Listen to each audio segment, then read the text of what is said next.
By the 1920s, the Cheek Coffee Company was a titan. The family, originally modest merchants, had ascended to the stratosphere of Southern wealth. They were American royalty. But the true turning point, the event that would physically manifest as the CHEEKWOOD Estate, occurred in 1928. It was the height of the Roaring Twenties. The stock market was soaring, and consolidation was the name of the game. The Postum Cereal Company, which would later become General Foods, was buying up America's pantry. They wanted Maxwell House. The negotiations were high stakes, but the Cheek family held the cards. When the ink dried on the contract, the Cheek Coffee Company was sold for over $40 million. In today's currency, that is a sum in the $500 million range. It was one of the largest financial transactions in the history of Wall Street at the time. Overnight, the Cheek family's liquidity became legendary. They weren't just rich, they were cashed out rich. Enter Leslie Cheek Sr. and his wife, Mabel Wood. Leslie was a beneficiary of this windfall, a man who had worked in the family wholesale business and had the foresight to invest heavily in his cousin Joel's coffee venture.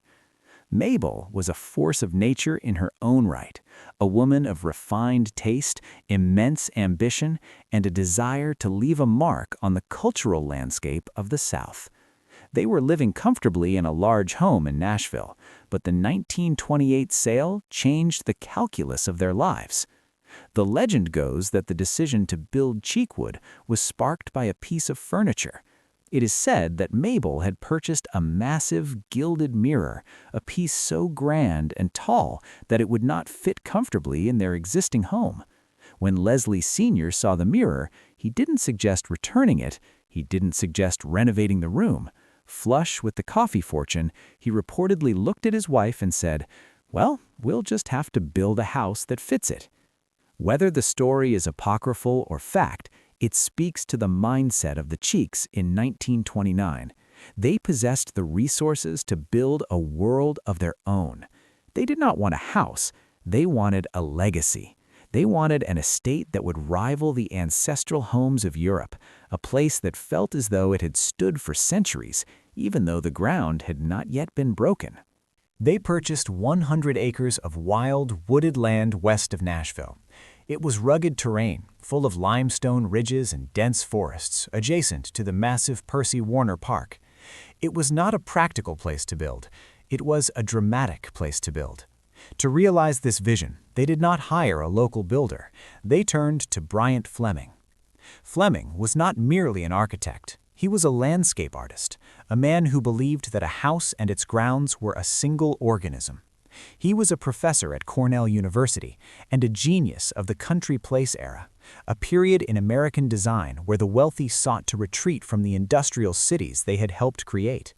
Fleming's philosophy was radical for the time. He didn't want to bulldoze the hill to build the house. He wanted the house to grow out of the hill. The collaboration between the Cheeks and Fleming was intense. In 1929, just months before the stock market crash that would bring the Great Depression, the Cheeks and Fleming boarded a ship for England. This was not a vacation. It was a shopping trip on a titanic scale. They toured the great manor houses of the British Isles, not just for inspiration, but for parts. This is the forgotten aspect of Cheekwood's construction. It is not a reproduction. In many ways, it is a collage of history.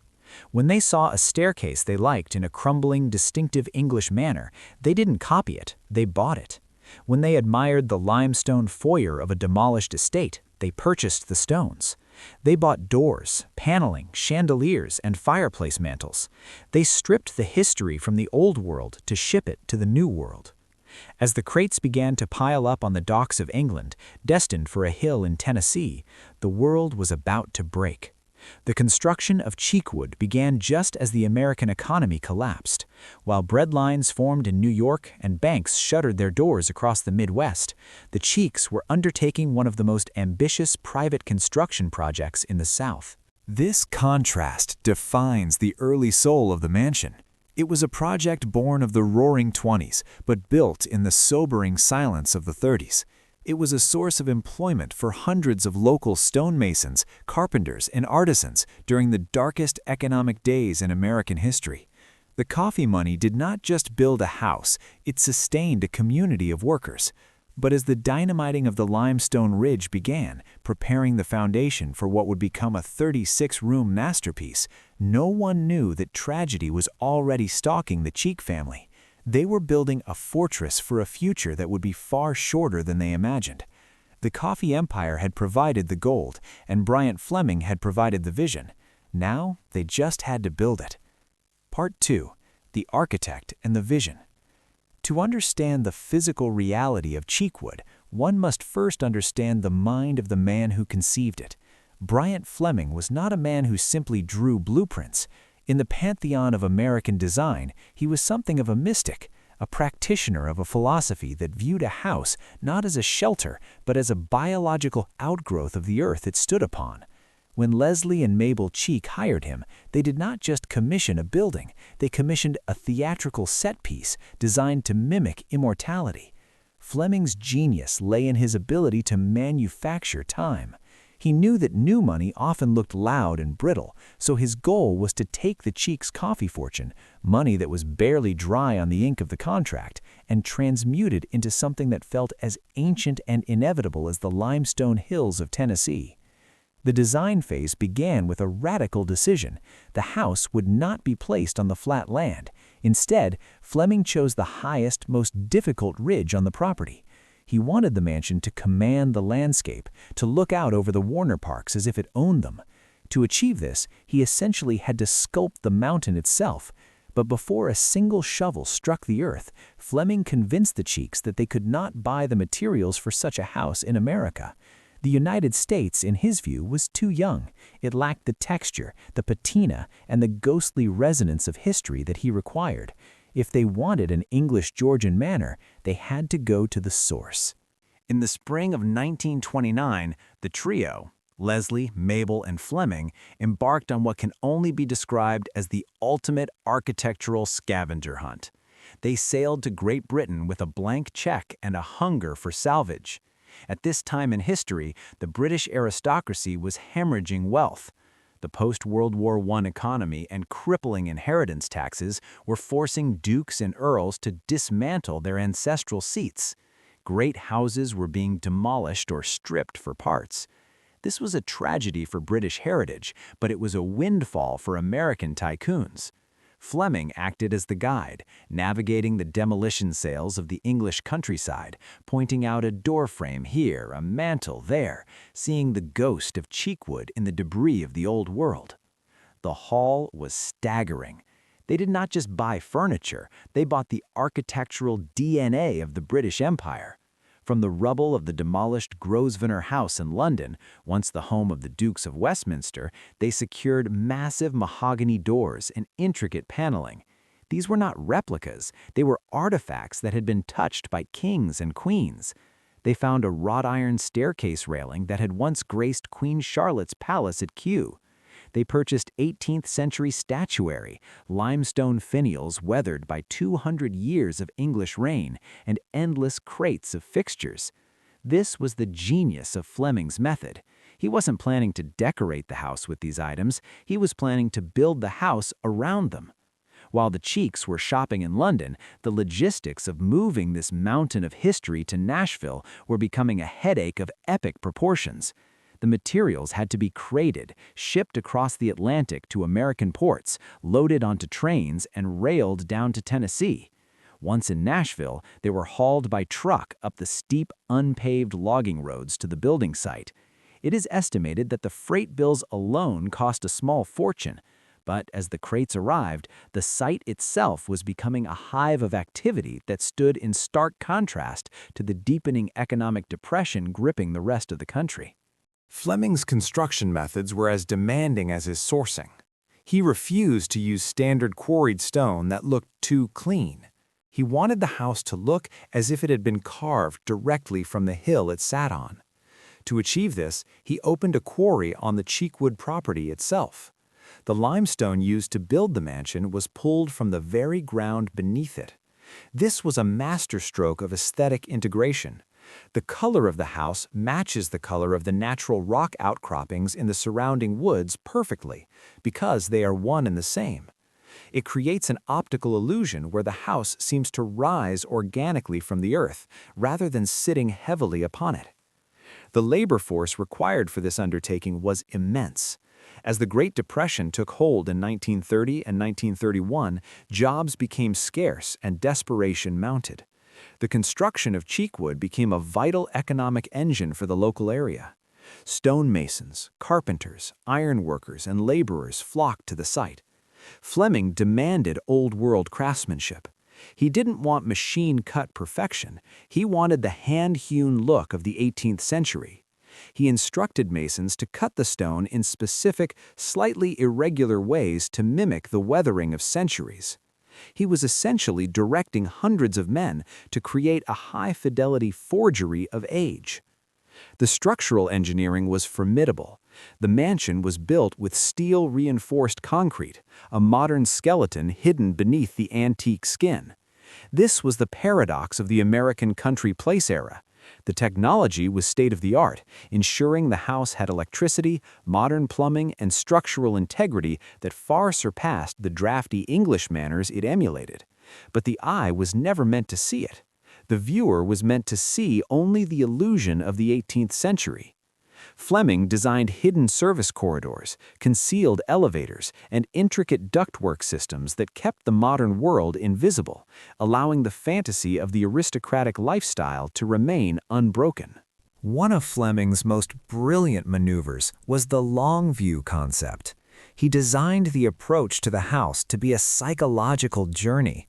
The driveway does not simply lead to the front door, it winds through the woods, offering carefully curated glimpses of the mansion through the trees, a turret here, a chimney there, building anticipation before the visitor finally arrives at the forecourt.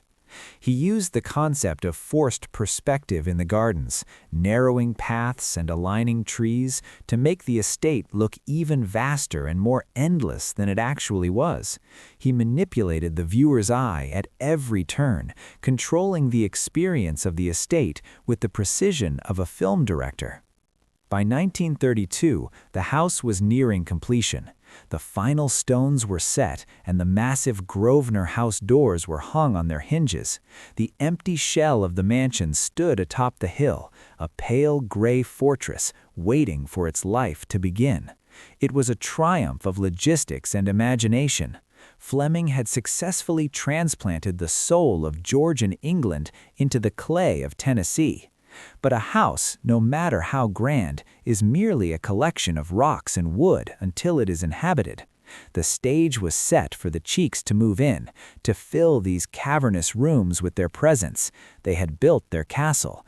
Now they had to live in the shadow of the sheer scale of what they had created. In the winter of 1932, the heavy iron gates of Cheekwood swung open, and Leslie and Mabel Cheek officially took residence in their limestone fantasy. To step across the threshold of the mansion in those early days was to step out of the gritty reality of Depression-era America and into a hermetically sealed capsule of European aristocracy. The transition was jarring. Outside, the world was defined by bread lines, dust bowls, and the frantic uncertainty of a collapsing economic order. Inside, the air was still, scented with beeswax and fresh-cut flowers from the greenhouse, and the only sound was the rhythmic ticking of grandfather clocks that had measured time for oblivious French counts a century prior. The interior of Cheekwood was not designed for comfort in the modern sense. It was designed for awe. The layout followed the rigid hierarchy of the 18th century, a floor plan that dictated movement and enforced social standing. The heart of the house was the central foyer, a space that felt less like a home and more like a cathedral. Here, the architectural scavenge hunt of the previous years came together in a dizzying display. The floor was cool, polished limestone, echoing the exterior walls. But the centerpiece, the element that drew the eye upward and suspended breath, was the staircase. It was a spiral of gravity-defying grace, a cantilevered miracle that seemed to float without support. The wrought iron railing, salvaging the legacy of Queen Charlotte, twisted upward like a dark vine frozen in metal. It was here that Mabel Cheek would make her entrances, descending from the private quarters above to greet her guests, framed by the history of an empire that wasn't hers. This staircase was the spinal cord of the house, connecting the earthbound service areas to the ethereal private suites, a physical manifestation of the social strata that governed the estate. To the right of the foyer lay the drawing room, a cavernous space that served as the primary stage for the Cheek's social ambitions. This room was a direct transplant from the Grosvenor House in London. The pine paneling, stripped of its paint to reveal the raw, honey-colored wood, absorbed the light of the massive crystal chandeliers. It was in this room that the sheer scale of the house became oppressive. The furniture was not arranged for intimate conversation, but for formal reception. High-backed chairs, stiff brocades, and fragile antiques dictated a posture of rigid propriety. It was a room where one did not lounge, one posed. The walls were lined with portraits, some family, some purchased ancestors, creating a gallery of gazes that watched the new inhabitants of this manufactured history. Across the hall was the dining room, the theater of the evening meal. In the 1930s, dinner at Cheekwood was a production that rivaled a Broadway play. The table, a long expanse of polished mahogany, was set with silver that gleamed under the soft light. The service was invisible yet omnipresent. The house was designed with a labyrinth of service corridors and hidden doors, allowing the staff to appear and disappear like magicians. A servant could enter the dining room, pour wine, and vanish without ever crossing the path of a guest in the main hallway. This separation of served and server was a hallmark of the design, a silent choreography that maintained the illusion that the house ran by magic rather than by the labor of cooks, maids, and butlers toiling in the kitchens below. Yet for all its formality, there were spaces where the mask slipped, revealing the personal tastes of Mabel and Leslie. The library was perhaps the most revealing room. It was Mabel's sanctuary, lined with thousands of volumes, many bound in leather that smelled of peat and age. It was a testament to her intellectual aspirations. Mabel was not merely a socialite. She was a woman of curiosity. She filled the shelves with garden treatises, art history books, and classics. Here, the furniture was slightly more forgiving, the lighting softer. It was in the library that the family would retreat after the performance of dinner was over, where the stiffness of the drawing room could be traded for the quiet turn of a page. Hidden beneath the antique veneer was a network of modern technology that was shockingly advanced for 1932. Bryant Fleming had hidden the 20th century well. Behind the silk damask walls lay steel beams. Inside the 18th century fireplaces were modern flues. The house possessed a sophisticated heating system, multiple telephone lines, and an elevator, luxuries that were rare in the rural South. The bathrooms were marvels of Art Deco tile and chrome, startlingly bright and modern compared to the moody wood-paneled corridors outside them. This duality defined the Cheeks' existence. They slept in the comfort of modern America, but walked through the aesthetics of Georgian England. However, living in a museum came with a psychological cost. The house was so complete, so visually overwhelming, that it demanded a certain type of behavior. It was difficult to be casual in a room that had once hosted dukes. The Cheeks were, in a sense, the curators of their own lives. They hosted garden club meetings, society teas, and family gatherings, but the house always remained the star. Guests would wander through the loggia, looking out over the wisteria-covered balustrades to the rolling hills beyond, often more captivated by the architecture than the conversation. The estate possessed a gravity that pulled focus from the people. And there was a quiet tragedy brewing in the background of this splendor. Leslie Cheek Sr., the man whose coffee dividends had paid for every stone and statue, would not have long to enjoy his palace. He was already in declining health when they moved in. The elevator, often seen as a luxury, was a necessity for him. As he moved through the silent, echoing halls of his masterpiece, one has to wonder if he felt the weight of it. He had built a monument to his family's success, a legacy of limestone meant to last forever, but his own time was running out. By the mid-1930s, Cheekwood had established its rhythm. It was a self-contained world, an island of opulent tranquility. Deliveries arrived at the service entrance, crates of exotic foods, fresh linens, new acquisitions for the collection. The gardens matured, the boxwoods filling in to create the green walls Fleming had envisioned. To the outside world, Cheekwood was a fairy tale, the castle on the hill where the coffee king and queen lived in happily ever after luxury. But inside, the vastness of the rooms could feel isolating. The silence of the stone was absolute. It was a gilded cage, beautiful and protective, but a cage nonetheless, separating the family from the rapidly changing world outside their gates. They had built a fortress against time, but time, as it always does, was about to breach the walls. Part 4. The Silent Halls. The dream of Cheekwood, as envisioned by Leslie Cheek Sr., lasted exactly 2 years. In the autumn of 1935, a hush fell over the limestone ridge that was deeper than the usual quiet of the Tennessee woods. Leslie, the man whose hustle had sold 1 million pounds of coffee, the man who had turned a saddlebag fortune into an American palace, died at the age of 61. He had spent years planning the estate, agonizing over the blueprints, funding the excavation, and watching the walls rise. Yet he lived to see only 2 cycles of seasons turn in the gardens he had purchased. The elevator, installed to carry his failing body between the floors of his masterpiece, suddenly stood still.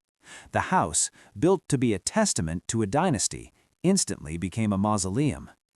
His death marked a profound shift in the energy of the estate. For Mabel Cheek, the house was no longer a shared project, it was a solitary burden. She was now the widow in the castle. A woman of lesser resolve might have retreated, overwhelmed by the sheer scale of the 36-room behemoth. But Mabel was formidable. She did not shrink into the shadows of the drawing room, she expanded to fill the void. For the next decade, Mabel Cheek ruled Cheekwood like a benevolent queen in exile. She channeled her grief into the grounds. If Bryant Fleming had provided the bones of the garden, Mabel provided the blood. She became obsessed with the landscape, importing rare boxwoods and overseeing the planting of thousands of daffodils that would eventually become the estate's springtime signature. She traveled extensively, often bringing back more treasures, silver, porcelain, textiles, to fill the silence of the rooms. The house became a museum of her own making, a gallery where she was the sole curator and often the sole audience. But the world outside the limestone gates was changing rapidly. The late 1930s bled into the 1940s, and the drums of World War II began to beat.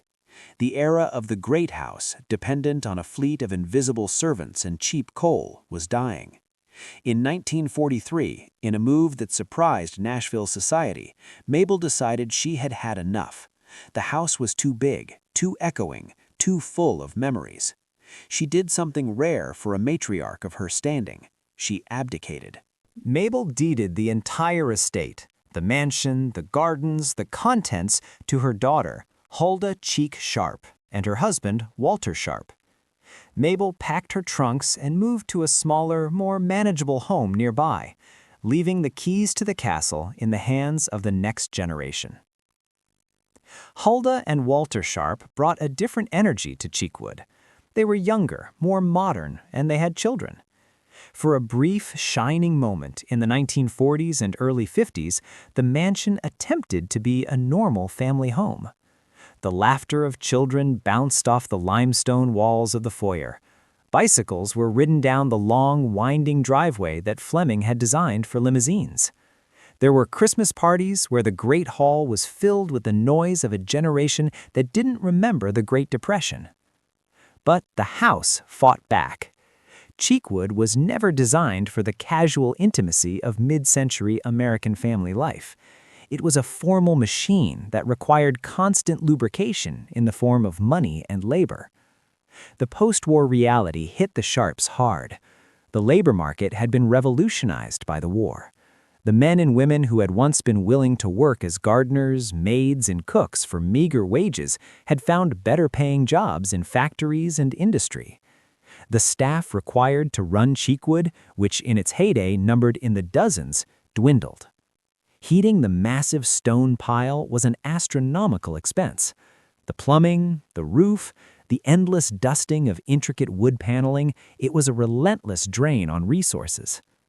Walter Sharp, a pragmatic businessman, and Huldah, who loved the house but lived in the real world, began to realize they were trapped. They were living in a dinosaur. The Gilded Age was over, but they were still paying the mortgage on its ghost. The estate was becoming a white elephant, magnificent, revered, but ruinously expensive to keep alive. By the mid-1950s, the conversation at the dinner table had shifted. The question was no longer, what shall we plant in the garden next year, but how long can we keep doing this? They looked at the great estates of the North, the Vanderbilts Biltmore, the mansions of Newport. Many were crumbling, being sold for scrap or turned into institutional housing.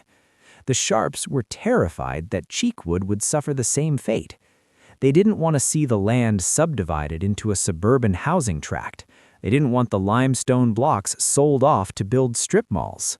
They needed an exit strategy that honored the legacy of Joel and Leslie Cheek but acknowledged the reality of 1957. The solution came from an unexpected direction. Nashville at the time was a city looking for a cultural identity. It had the money, but it lacked a center for the arts. The Nashville Museum of Art was looking for a new home. The Tennessee Botanical Gardens was looking for land. A quiet, tentative proposal was formed. What if the house wasn't a home anymore? What if the private gates were opened forever? The idea was radical. The Sharps would effectively give away their inheritance. They would hand over the keys to the city. It was a massive financial sacrifice, a donation of land and architecture worth millions. But it was the only way to save the house from itself. If the family couldn't sustain the monster, perhaps the public could. In 1957, the deal was struck. Huldah Cheek Sharp and Walter Sharp offered the estate as a public trust. The transition began. The family started the heartbreaking process of moving out. Personal items were packed away. The bedrooms where they had slept, the nursery where the children played, the kitchen where the coffee was brewed, all were emptied of the clutter of daily life. The silence returned to the halls, but this time it was a different kind of silence. It was the hush of anticipation. The furniture was rearranged, not for a dinner party, but for an exhibit. Velvet ropes were staged. The private driveway was paved for public cars. The forgotten coffee mansion was preparing for its second life. The coffee empire had built it, the family had lived in it, but now the people were coming to claim it. Part 5. The Rebirth. The year 1959 at Cheekwood was a year of organized chaos. The family was gone. The personal artifacts, the toothbrushes, the half-read books, the children's toys had been swept away. In their place came the curators, the carpenters, and the board members. The house was undergoing a complex surgery. It was being transformed from a private sanctuary into a public institution, and the building, stubborn in its limestone permanence, did not yield easily. Turning a home into a museum is an unnatural act. A home is designed for intimacy. A museum is designed for flow. The architects of this conversion faced a daunting puzzle. How do you move thousands of people through a hallway designed for a family of 4?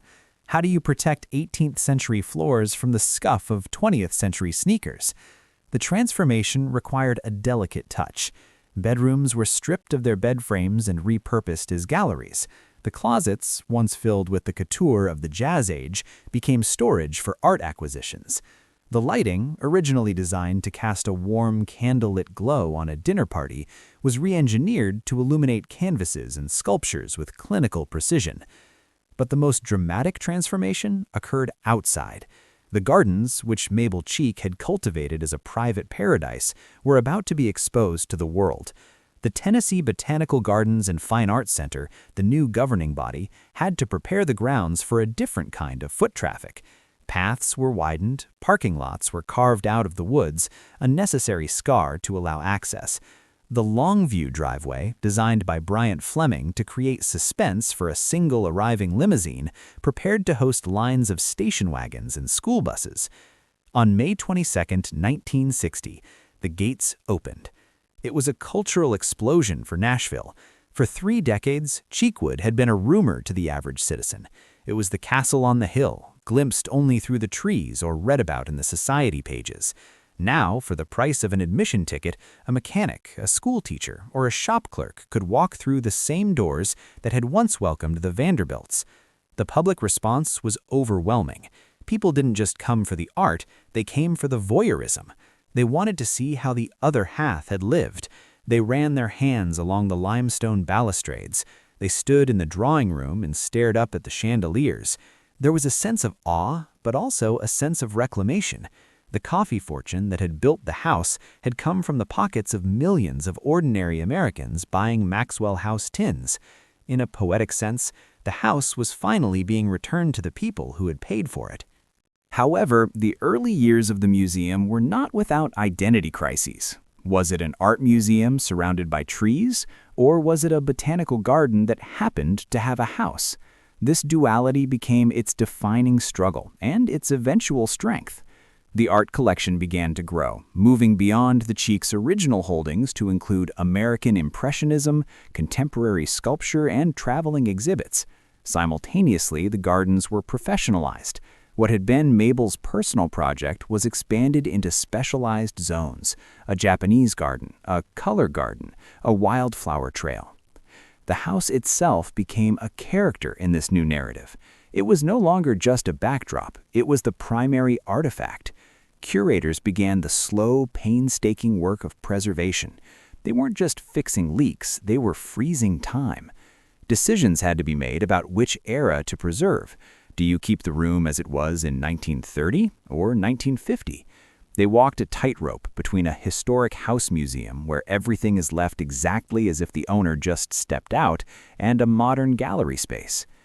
As the decades rolled on, Cheekwood cemented itself as the crown jewel of Tennessee culture.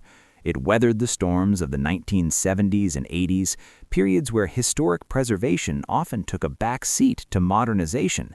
It survived financial crunches that threatened to close its doors. But the limestone held. The quality of Fleming's original construction, the mountain built upon a mountain, proved its worth. The house didn't crack.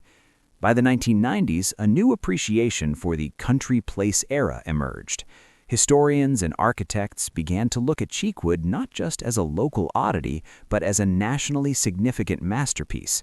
It was one of the last great survivors of a specific moment in American history, that brief window between the world wars when American wealth tried to buy European legitimacy. Most of its contemporaries had been bulldozed. Cheekwood stood because the Sharps had the foresight to give it away. But with public access came wear and tear. The thousands of feet were grinding down the delicate stone. The sun was fading the drapes. The house was tired. As the millennium approached, it became clear that a new infusion of energy and capital was needed. The forgotten coffee mansion was no longer forgotten, but it was in danger of being loved to death. The board faced a new challenge: how to restore the glory of 1932 while serving the needs of the 21st century. This set the stage for the modern era of Cheekwood. It was no longer enough to just open the doors. They had to tell the story. They had to bring the ghosts of Joel, Leslie, and Mabel back into the rooms. The house needed to speak again. Part 6. The Enduring Legacy. By the turn of the millennium, Cheekwood faced a paradox common to many historic sites. In its effort to become a museum, it had lost some of the soul of the home. The rooms, though filled with art, felt sterile. The lived-in atmosphere of the 1930s had been scrubbed away by decades of institutional paint and velvet ropes. The board of directors and the curatorial team realized that to truly honor the legacy of the Cheeks, they had to reverse time. They didn't need to move forward, they needed to peel back the layers. A massive restoration project was launched, arguably the most significant since the original construction. This was not a renovation, it was forensic architecture. Teams of experts scraped away layers of modern paint to find the exact hues Mabel Cheek had chosen in 1929. They analyzed fabric swatches found in dusty attics to recreate the original draperies. They pored over black and white photographs from the 1930s using magnifying glasses to identify the placement of a specific vase or the angle of a chair. The goal was to create a moment in time. They wanted visitors to feel as though Leslie and Mabel had just stepped out of the room to take a walk in the garden. This required a scavenger hunt in reverse.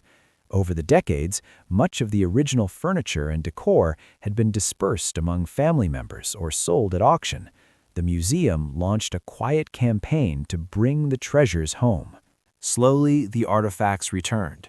A silver tea service here, a specific 18th century chair there. Family members, recognizing the importance of the restoration, donated or loaned heirlooms back to the estate.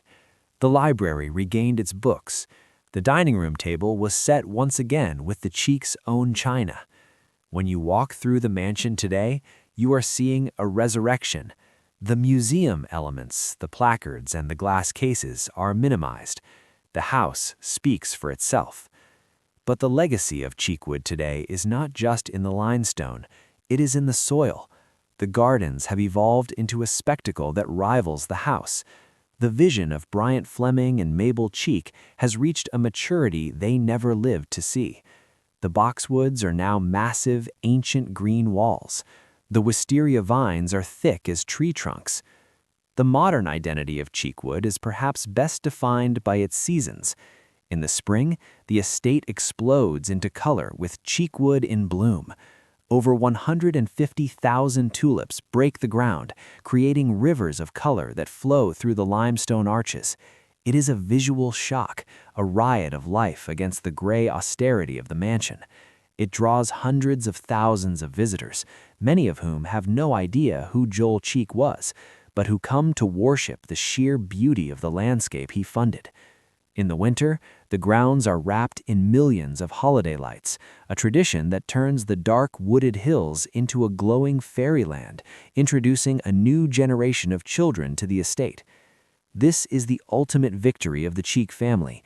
They did not just build a house for themselves, they built a cultural lung for the city of Nashville. In a region that has seen explosive growth, where skyscrapers rise overnight and old neighborhoods are paved over for highways, Cheekwood remains a sanctuary. It is 55 acres of silence in a noisy world. As we stand on the loggia today, looking out over the rolling Tennessee hills, the story comes full circle. We think back to Joel Cheek on his horse, the saddlebags smelling of roasted beans. We think of the clatter of the Maxwell House Hotel, the steam of the coffee, the hustle of the sale. That frantic, caffeinated energy was captured, monetized, and poured into this hill. Coffee is a fleeting thing. It is consumed in a moment. It is a burst of energy that fades. But here, that fleeting commodity was transmuted into something permanent. The forgotten coffee mansion is forgotten no more. It stands as a monument to American ambition, a testament to the Gilded Age, and a gift to the future. The limestone walls are cool to the touch. The shadows in the library are deep. And if you listen closely, in the quiet between the rustling of the boxwoods, you can almost hear the faint clink of a porcelain cup setting down on a saucer, echoing through the halls of the house that coffee built.